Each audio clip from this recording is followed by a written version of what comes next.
There we are. We're live. Fantastic news today. I just got to tell you, I just couldn't wait to join you. But I had wait till the House had actually taken the vote. That happened just earlier this afternoon. All of you that did this work, I just hope you understand what a monumental effort that it was. I just want to put some things in perspective for all of us. But today is a day of celebration as it is finished. The 1945 law will never again be used by any legislative leader to unilaterally control we the people. And that is only because of we the people, not because of the legislature, who did, by the way, vote in legislation to repeal this law, and it was vetoed by the governor. So we were looking at a minimum of 2023 until she could have had the ability to have had executive orders all she wanted, like we had in 2020. And that can never happen again to the citizens of the state of Michigan. So I just wanted to tell you all, I don't know how many of you out there participated by signing. Obviously, over 500,000 of you, and 40,000 of you also participated in circulating that petition. We got an announcement from Unlock. I want to read it because they're the campaign. They provided, obviously, everything from the language, the legal side, the printing of the petitions, the mailing, the counting of the ballots, and all the staff that did that. We just represented you, the people who did the work behind the scenes and promoted it, obviously, and helped get it done. But yeah, you need to keep congratulating each other out there. Let us know if you participated in it as you join. I want to make sure we've got thousands of comments on here and thousands of thumbs up and actions and reactions to be able to share with all of those as more people watch this as they get home from work today. Unlock Michigan says you did it just minutes ago. The House of Representatives voted to stand with you to repeal the law of 1945 that gave Michigan governor endless power and control of your lives. By a vote of 60-48 today, including, are you ready for this? It's shocking. The votes of 4 Democratic representatives who voted in favor of repealing this law. 4 Democrats. By the way, these same 4 Democrats, and I do have their names, I'll have to get those out and read those to you. They voted against the repeal of the law when the legislature put it before them after the Supreme Court had deemed it unconstitutional. Why would you suppose that'd be? The bottom line is I give them credit for doing what's right. What person would vote to leave a law in the books that's been unilaterally considered unconstitutional, except for the fact that the governor doesn't care about the rule of law? Her plan is to continue to utilize the law as long as she could until a court told her she couldn't. She tried to use it after that too. If you remember, she said she had an extra 20 days. The Supreme Court had to say no. It took us 80 days. 80 days it took you, the citizens, during a pandemic to gather 539,000 plus signatures and turn them in.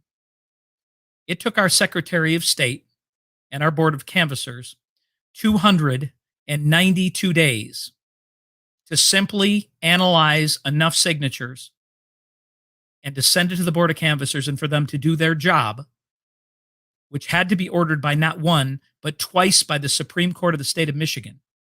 It's called kicking and screaming across the finish line, but in the end, we're across the finish line.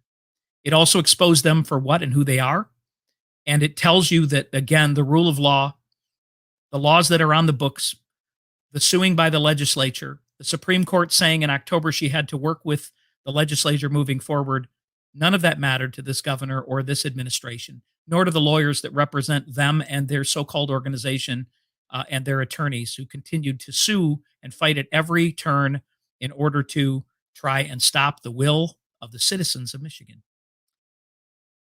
I go on. Yes, the repeal of the law 1945, just as the citizens of Michigan have asked. With its passage, this law is dead. It does not go to the governor. It gets removed from the books forever. A Michigan governor can never decree endless rule and regulations on the state in the same way ever again. You made history.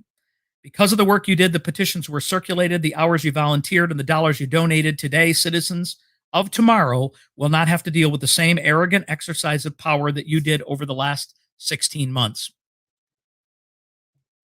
So let's just settle on that for just a minute. A lot of people said that it couldn't be done.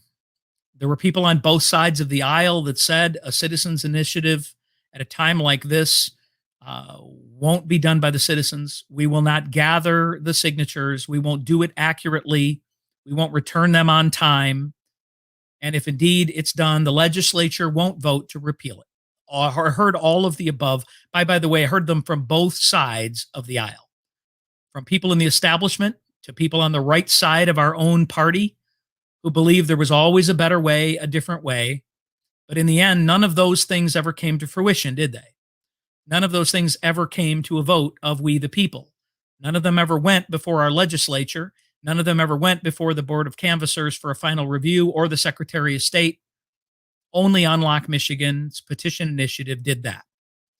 And that law, as we mentioned a year ago now, that we started the work on this in July of 2020, again, is now off the books and will never again be able to be utilized.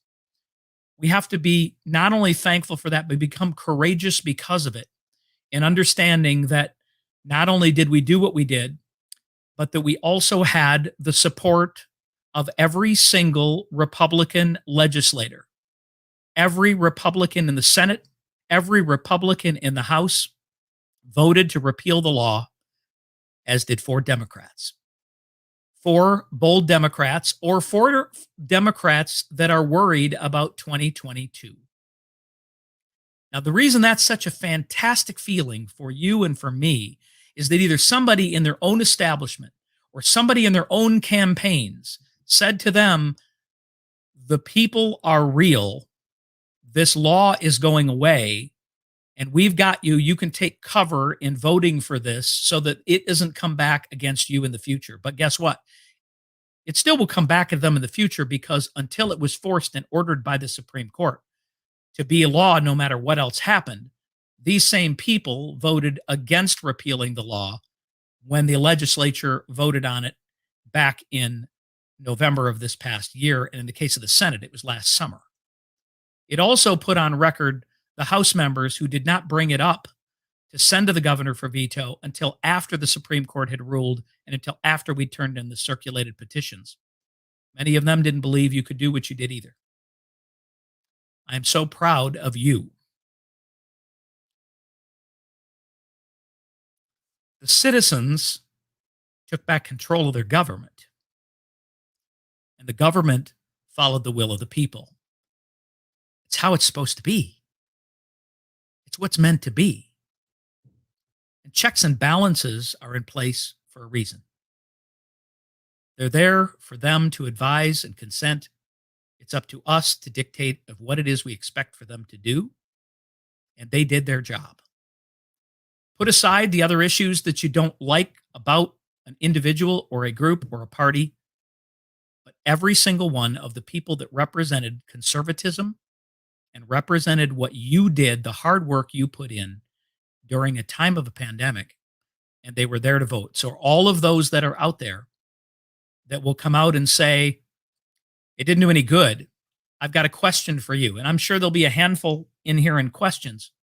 And I want to put that all to bed on this one and the next one. Here is a question for you.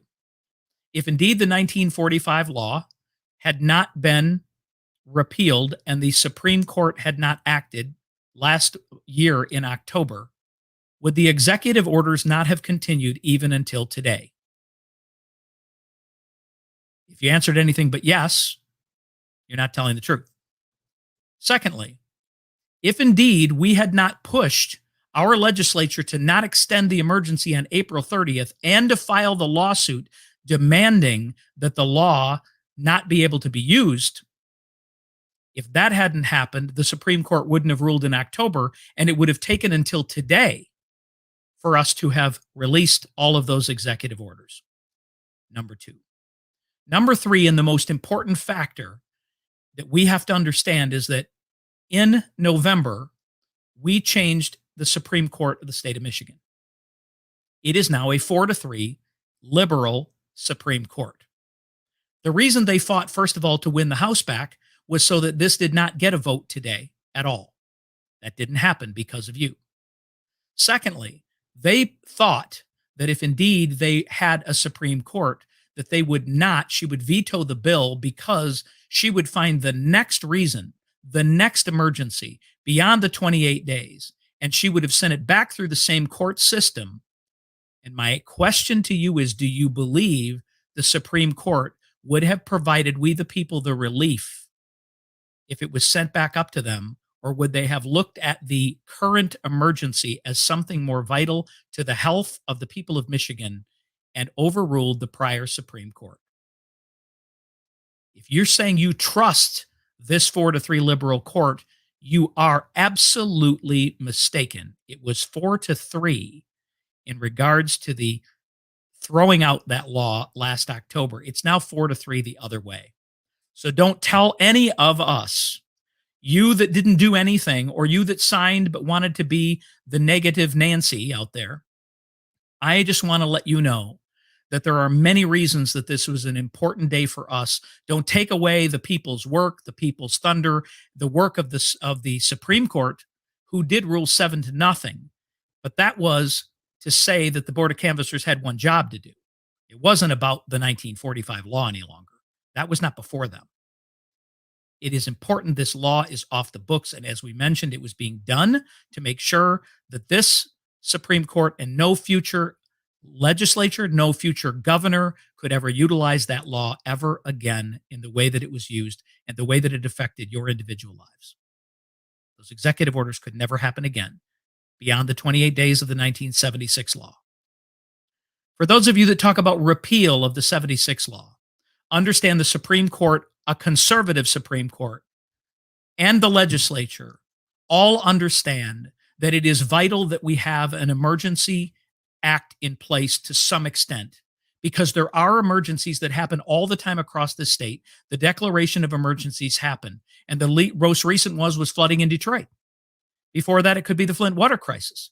You can't drink the water. It could be Legionnaire's disease. It can be all kinds of things. And don't act like they don't happen. They have happened historically in the state, and it is vital for them to be able to have the ability. And no court, regardless of what I personally think, no court is ever going to not leave a state or a governor or a government with the ability to do so. We can say it's unconstitutional. Look, that requires a legislature, a governor, and a Supreme Court to agree to that. And we do not have that right now. As a matter of fact, we don't have 2/3 of that right now. We don't have a governor to do so. We do not have a Supreme Court to do so. We have many other courts, lower courts, that won't do that either. It's vital to understand that it's important and that we did this. Let's celebrate it regardless it can't be used again. Don't count on or depend on our government to do the right thing. Which leads me to number 2. I'm going to go to our little banners up here.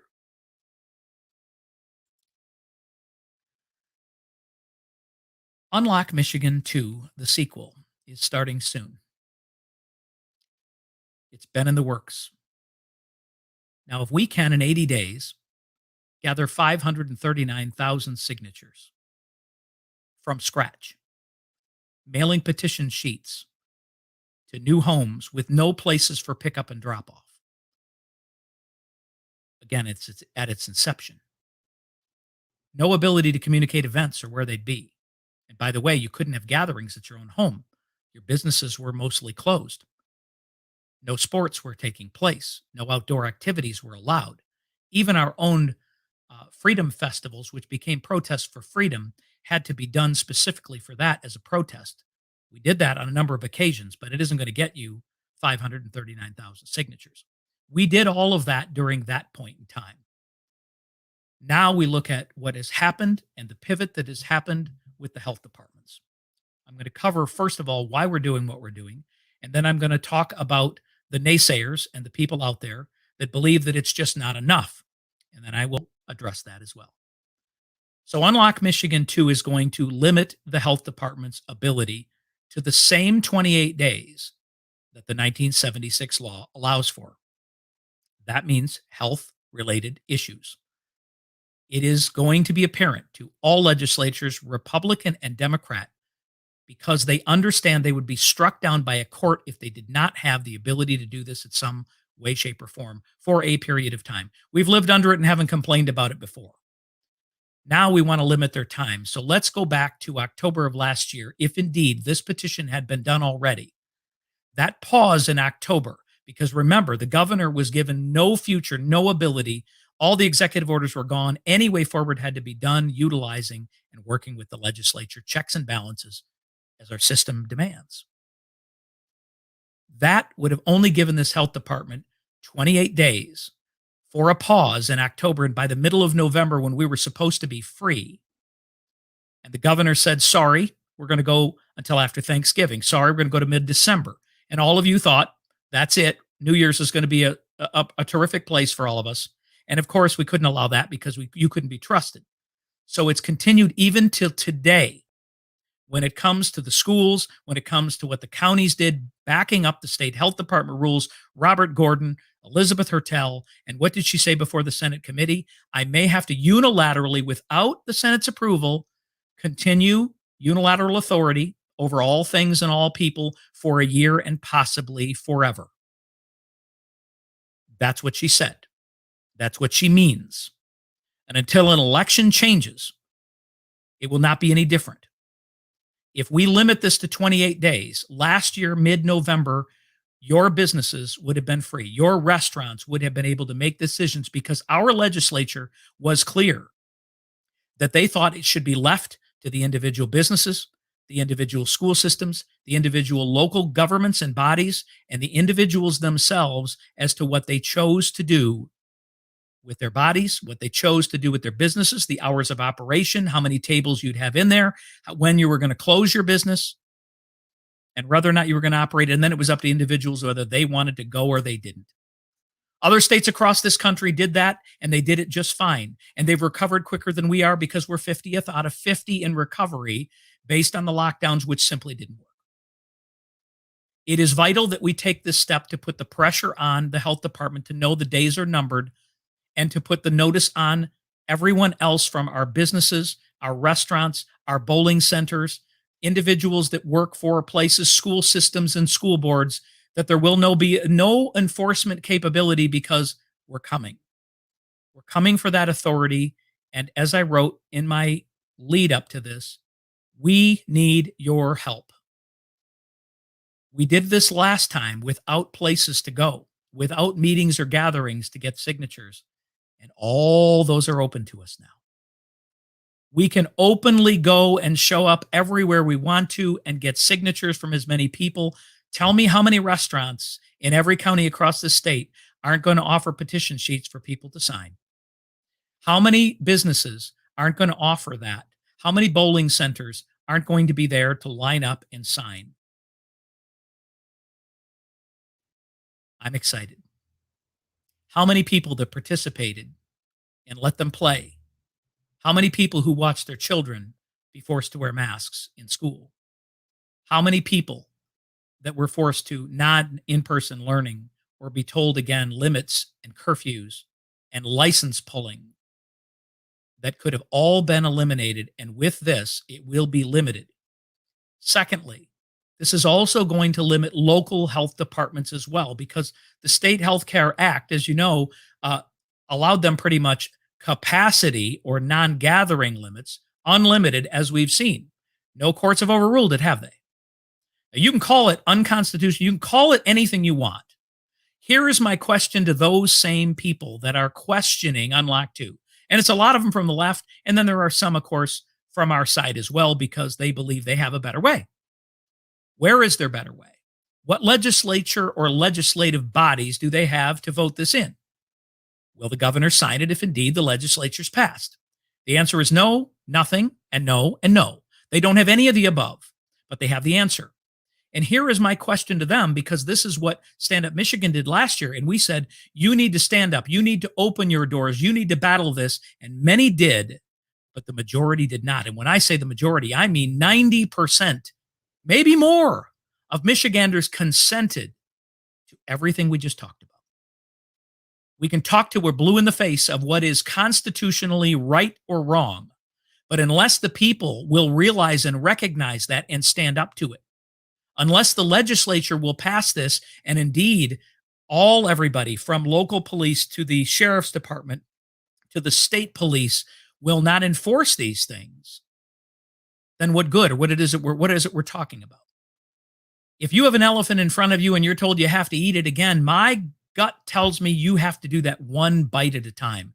You took a giant bite out of the governor's power, and you empowered we the people. You empowered your legislature to do the right thing. You even empowered some Democrats to come along the way. This does not harm or hurt anything.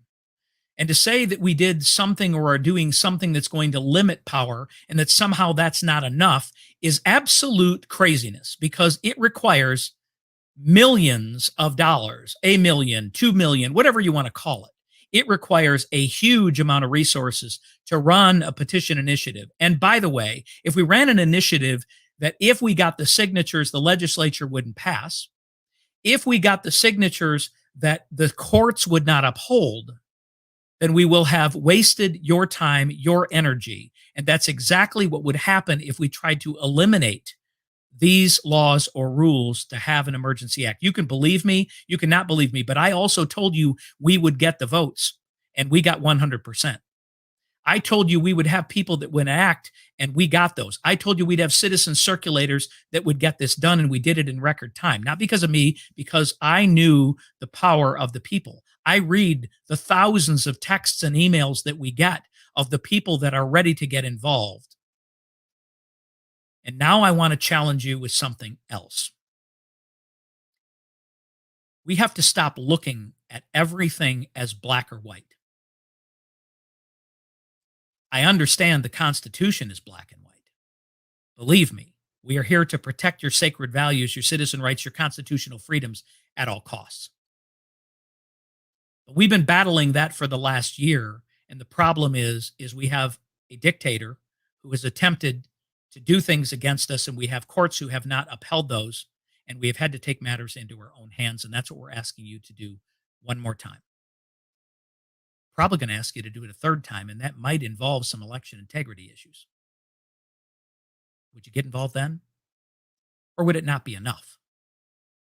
Here's what's happened in the last 6 months, 8 months, that I think is relevant to every one of you, and you have to share this video. If you don't share any other one, I need you to share this one.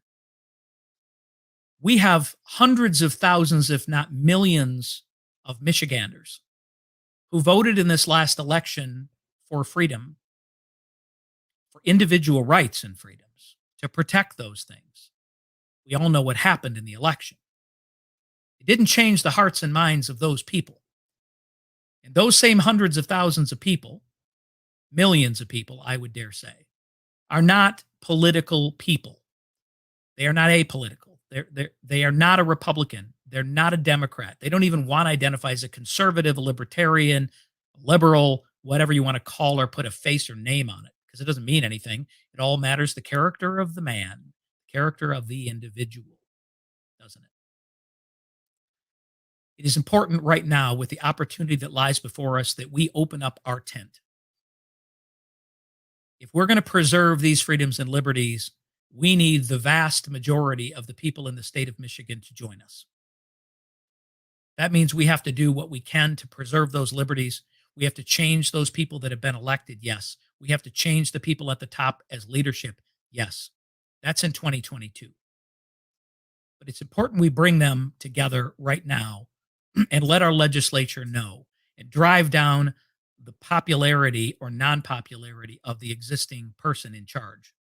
That includes our governor, our secretary of state, and our attorney general, as well as any of those that would decide they're going to stand against us. I promise you they will fall in line when they recognize the will of the people. But it requires you to get off of behind your keyboard, off of your telephone, and get into a room full of people, like-minded people. And it also is important that you listen to the people around you. There are people that could not get unemployment that worked in restaurants and bars, blue-collar people that have been union people all their life, who maybe never voted for a Republican, never maybe voted at all before. They recognize there's something wrong with the direction that this leadership and the leadership out of Washington is providing. They recognize there's something wrong with the censorship that's happening to us at Stand Up Michigan, to other conservative organizations, and to themselves as they dare to question our government, which again is a constitutional right. We can say all we want, it's against the Constitution, they shouldn't be able to do it. but they are doing it. Pull our heads out of the sand and understand we're all in this together.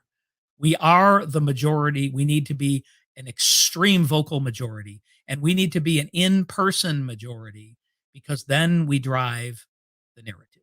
Then we make the change in which we need to see to restore, to preserve, and to protect the freedoms that were given to us and written on that piece of paper. But it's also important that we recognize some of these parents who got involved with us because they hadn't educated their kids before. They wanted to go back to a job, the business wasn't open. They wanted to open the restaurant, but they were told they couldn't. They wanted to go bowling at their only way to get out, and they were told they couldn't. They wanted to visit their loved one in the nursing home, and they were told they couldn't. They wanted to visit their second home, and they were told they couldn't. We can go through this on and on and on, but the fact is, it brought people for many, many different reasons. And we're now connected with a common goal. And right now, the health department is the only thing in November that stood in the way of Michigan being a free state. The only thing. Now, we could have also not followed her recommendations and we would have been free as well, but we didn't. They were too worried about losing their license, losing their jobs, being arrested, Marlena. That's what they were worried about. And I understand totally. So, this is an important step we can take. And along the way, we're not only going to work on election integrity, not only will we work on repealing this healthcare and limiting the powers of the health department going forward. And the reason we chose the 28 days or unlocked it, as it was explained to me, is legally it makes sense. It matches the governor's ability for 28 days. Courts, we believe, will uphold that. Legislators will vote for that. And we can be a free people. At the same time as we gather these people together, we're going to also go to local school boards because all politics is local. Your county commissions are going to be up for election, your township boards, and especially your school boards. We're going to gather together and show up there to say the health department mandates are gone. We, the people, are speaking. We're going to show up in huge numbers. We want in-person learning. We want this so-called mask thing to be optional. We want this jab to be optional. We don't want people to lose their jobs based on personal health and safety choices that they make for their family and for their own children. I am asking you to reach within yourselves and look beyond yourselves and to get involved and to do it in a way that we actually identify with the people in our own communities. Because we can unify around this, saying it doesn't make sense what happened. We can unify around that our parents and that we as parents should be able to make the decisions for our own family and our children. Now, we could all decide we're not going to send them to these public schools who choose. The question is, will we? We can say we'll be willing to play sports with a face covering on as long as you let us play sports. I don't believe we're going back there again, but we did last year. It is important that the school boards understand that we're not going to stop coming and we're not going to make demands, stop making demands, and we are going to move the children out of those schools by the hundreds, if not the thousands, depending on the school district, if indeed they don't fall in line with the ones that are making intelligent decisions heading towards this fall. Decisions that leave it optional for parents, for teachers, all the way around. We want to do the same thing when it comes to the workforce and the workplace. That's another battle for another day. But it's important right now that we work together because in the end, we are all Michiganders. In the end, we are all Americans. This is not about a party affiliation. This is not about specific ideology or your personal viewpoint on a given issue. You can have all of those things, but let's unify around something that we know we can get the majority, and I'm talking about 60, 65, 70% of the people to agree with. It's similar to voter ID. It's over 80% of the people believe these things. I believe we can look at this the same way when we now look at the heroes of yesterday being threatened with being fired if they don't follow the rules today. I don't believe for a minute what you hear, what you read in the media, what you hear from the administration. Don't believe any of it, because we're going to provide platforms. And as we collect information, which makes it vital to you to do the following, we need you to go to the website and sign up under your county. This is going to give you access to the ability to find places to pick up petitions. UnlockMichigan.com is a place you can go to sign up directly, and you'll stay in touch with Unlock and get their emails for Unlock 2, the sequel. The logo is going to be released very shortly. There's going to be some additional social media available to you as well for this. And we just want you to know that we have to be, and we have to come together on this. So don't be splitting hairs based on things you read or see. We have to come together on the bigger picture. And I'm asking you all to do just that. Don't pay attention to the left. And honestly, we can't pay attention to the far right either. Go ahead, crucify me if there are those out there.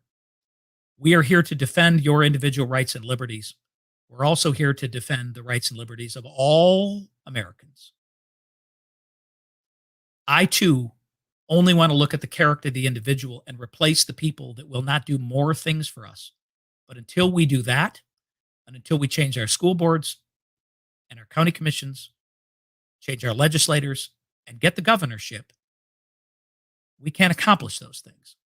And honestly, for me, 2023 is just too far of a window to hope that those things happen.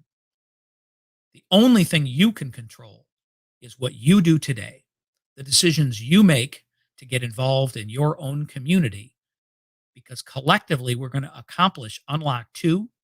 I want to accomplish it not just in the time we did the last one. Whether we can or can't, doesn't make sense to me that we can't with the opportunities that are here and the new people that we're bringing on board. But I want to do this because just think of the message we will send to all the legislature and future governors, this one and future ones. The people can take control at any time, and they will. If you don't do your job, we will do it for you, and then we will replace you on top of that. That's what we can do. We've awakened. We're not going back to sleep. We're getting involved. We need resources. Unlock Michigan needs resources. These things don't just happen. They don't happen because somebody sits in a room and says they should happen, and this is what we want you to do. There are tons of volunteers and more that are joining this movement and many others. You're going to hear in the next few days from many other people who are parts of other organizations who are also getting behind this effort. And collectively, we're going to accomplish an amazing thing that, by the way, we're being looked at nationwide. It's being talked about nationwide of what you've already done and what we're going to do, because Michiganders are a different breed of animal. We honestly are going to do this, and we're going to do much more. And our legislators are listening. We've got 100% of their attention. We got 100% of their vote this week and last week. And we're going to have 100% of them on board to limit this health department. And I hope some Democrats in those districts do too, because if they don't, then we're going to be replacing them as well. That's my message for today. I'd like to answer a few questions potentially. I know we want to jump to other things like forensic audits and so on. And trust me, we have done everything to be involved in everything, from the Antrim County event to the Decision Day event this Saturday, to promoting everything that we can, to talking to our legislators, to demanding that. And we're not stopping there. We can only do so many things at one time, and we can only control what we can control. And the message is getting out loud and clear, and we're not going to stop until we get a complete and utter forensic audit. The other thing, for a handful of those out there that want to say, oh, we're pawns of the Republican Party, whatever, and the establishment. Well, I really don't believe that President Trump or his team would have included Stand Up Michigan on a stage with him at a press conference filing a class action lawsuit if he believed for 1 second. If you don't think that they do their research, I believe they do. Do you believe that they would have used us in videos promoting that class action lawsuit? Not a chance. So to say that we're not for President Trump or for what President Trump stood for, and what did he stand for? He stood for the people. It's what he said then, it's what he's saying today. I represent you. That's exactly what Stand Up Michigan does. It does not represent a party affiliation. It represents we, the people, individually, and the given rights that we have to do what we wish individually, with our businesses, in our faith, certainly in governing as well. Leadership leads. We're leading. We're setting the tone, and we need you to follow with us. But we're not doing it for our sake. Many other organizations, grassroots organizations across this state, are going to be getting involved, as are hundreds, if not thousands, of businesses going to get involved. And we are going to set a tone. And maybe next, we have to wait and see what happens with this whole election integrity thing. But there is a major event going on. If you have not signed up, the tickets will be available at the door for Decision Day in Grand Rapids. There are some amazing speakers that are coming this Saturday afternoon. And we're bringing in Steve Deace from The Blaze, who's going to be speaking there as well as at our dinner on Saturday night.